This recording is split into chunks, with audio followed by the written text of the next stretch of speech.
Welcome back into CBS Sports HQ. So we're just a couple days into training camp, and of course news comes out. Look, we've been desperate to talk about football.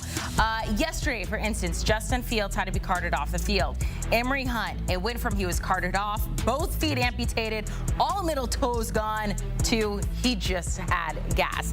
He did have a dislocated toe. Don't know about the gas part. So are we overreacting, or is it reality with some of these early reports coming out of training camp?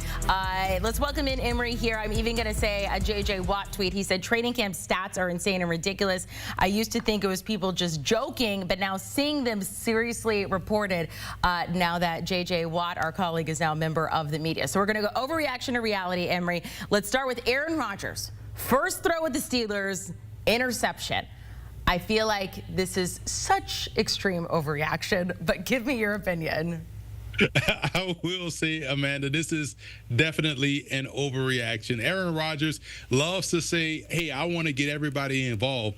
And one of the best ways to do that for a defense is to make sure you're catching these interceptable passes that folks like to talk about. So, yes, he'll throw some purposely to get both sides involved. This one right here was a clear cut, oh, I'm just making sure I'm going to throw it to the defender, see if he can catch it. But he's not going to make that throw in a game. You rarely see a bad interception coming from Aaron Rodgers. Some craziness has to happen for him to throw a pick. So when he throws a gimme like this, best believe it's purposeful and it's strictly to get the defense some work. And yes, it's an overreaction. All right, he did say afterward, got it out of the way, so that's good. Let's go on to the Bears, though. This one I'm curious to get your opinion. Ben Johnson, brand new head coach. He was one of the most sought-after coordinators when he was an offensive coordinator with the Lions this offseason. Now their new head coach, frustrated with the offense. Offensive mind, we want to see the Bears offense do really, really well. Overreaction to reality here. This is overreaction, and the reason why, I always take the CFL model of interception throwing, where it depends on when and where you throw the interception. The interception itself doesn't bother me. One of the interceptions you saw Caleb Williams throw was inside the red zone. That would be the one I would be, hey, man, you can't turn the ball over when we're in position to put points up on the board. But if you're just throwing interceptions because we're in pass scale or we're in team, it's training camp, you might be a little bit more aggressive than normal, then yes, those are overreactions for the most part. I was at Giants camp the other day, and no lie, Jameis Winston inside the red zone, they had 7 giant defenders around the football, and he still threw the football, but it was caught for a touchdown. So it was kind of like, don't do that, but more of that. But this particular thing for Caleb Williams, it'll come. He doesn't turn the ball over a high clip in the NFL. Last year as a rookie, had a pretty good touchdown to interception ratio.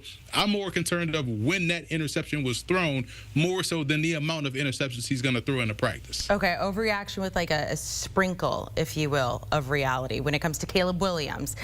Let's move to the Falcons here. Michael Penix Jr. apparently very amped up for the season. We love to see it, though, saying that their offense should be the best in the league. Now, I will say, look, we've all been somewhat disappointed with Kyle Pitts coming out. They've spent a lot of time together this summer working on their chemistry. He said, we are clicking on all cylinders, though, but overreaction to reality for Michael Penix Jr. and his statements.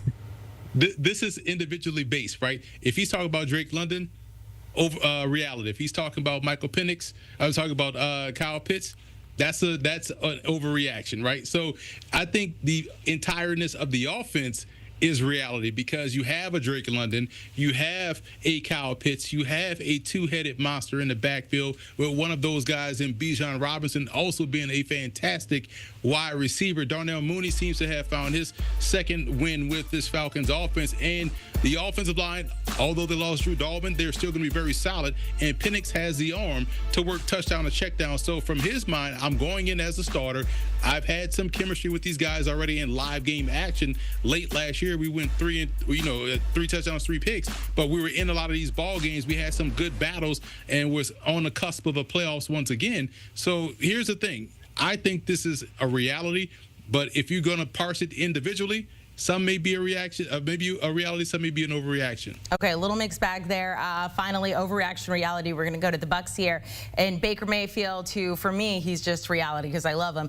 Emeka Egbuka took him 19th overall, wide receiver out of Ohio State, says he's the real deal. Like, bro, he went to Ohio State. He's a national champion who was taken to the first round. If he's not the real deal, then we need to be concerned. Overreaction or reality? I'm dying laughing about it because you nailed it. Because at the end of the day, bro, you were talking about like, oh man, this water is wet. Duh! Like, of course, this first round pick from Ohio State, who everybody said was one of the top receivers in the country, is the real deal. So yes, and the reason why this is a reality is because that's who he is, that's who he has been.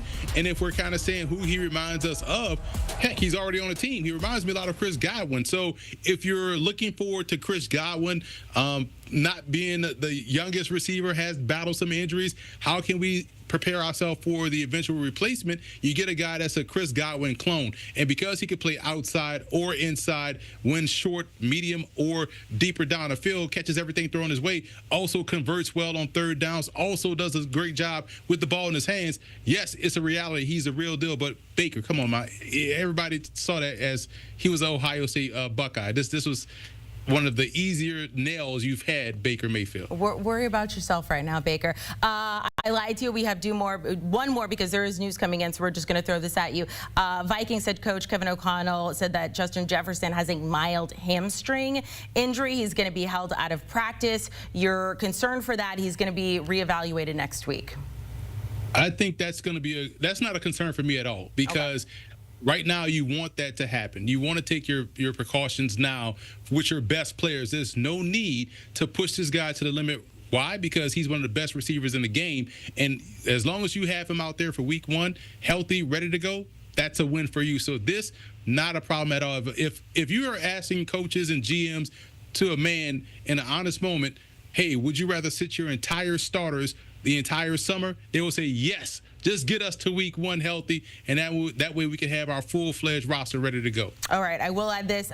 So somewhat of an overreaction there, since we are playing the game, if you will. Did miss 7 games last season because of a hamstring injury in his right leg. Don't know necessarily which leg this one was with, but agree with you. Hold him out now. Keep him healthy till the start of the season. Emory Hunt, you're looking good. Can't wait to see you next week. Thursday Night Football, if you will. Hall of Fame game. No, the outfit is going to be on point. CBS Sports HQ giving you the very latest. We're doing our training camp tours right now. We've got the Bills coming up today. A lot of other good things on tap. Keep it right here. When you need your sports news all the time, we've got breaking news to bring to you. CBS Sports HQ gives you a snapshot of all the sports that matter to you. Big news coming out of the NFL. A lot of movement in the rankings this week. With highlights. What a finish at the final round of play. And in-depth analysis. Can they three-peat? Tony Romo joins the conversation. What can you say about this game? When you need your sports in a snap, we're bringing you that breaking news right here on HQ. Find it on CBS Sports HQ. Streaming free anywhere you are.